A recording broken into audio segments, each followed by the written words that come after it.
ನಾನು ನಂಜಪ್ಪ ಅಂದ್ಬಿಟ್ಟು ಗಿರಿದರ್ಶಿನಿ ಬಡಾವಣೆ ಆಳ್ನಳ್ಳಿ.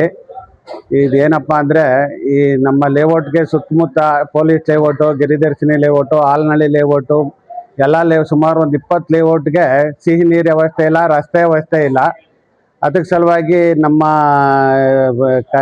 ಹೋರಾಟಗಾರರಾದಂಥ ಲೋಹಿತ್ ಅವರು, ಪುಟ್ಟಣ್ಣವರು, ಶ್ರೀಕಂಠ ಮೂರ್ತಿಯವರು, ನಮ್ಮ ದೇವಪ್ಪಾಜಿಯವರು, ನಮ್ಮ ಬಸವರಾಜಪ್ಪನವರು ಕಮಾನ್ ಗೇಟು, ನಮ್ಮ ಇದು ಬಸವರಾಜ್ ಅವರು, ದೊರೆಸ್ವಾಮಿಯವರು, ಸುರೇಶ್ ಅವರು, ನಂಜುಂಡಸ್ವಾಮಿಯವರು ಎಲ್ಲರೂ ಹೋರಾಟ ಮಾಡಿ ಇದಕ್ಕೆ ಒಂದು ಮನವಿ ಸಲ್ಲಿಸಬೇಕು ಅಂತ ಎಲ್ಲ ಸಂಬಂಧಪಟ್ಟವ್ರಿಗೆ ನಾವು ಕೇಳ್ಕೊಳ್ತೀವಿ.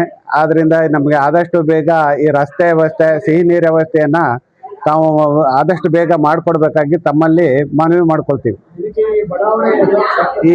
ಇದಕ್ಕೆ ಸಲುವಾಗಿ ಬಡಾವಣೆಯ ಎಲ್ಲ ಜನರು, ಕಾರ್ಯಕರ್ತರು ಸಹಕರಿಸಬೇಕಾಗಿ, ಹೋರಾಟ ಮಾಡಬೇಕಾಗಿ ತಮ್ಮಲ್ಲಿ ಮನವಿ ಮಾಡಿಕೊಳ್ತೇವೆ.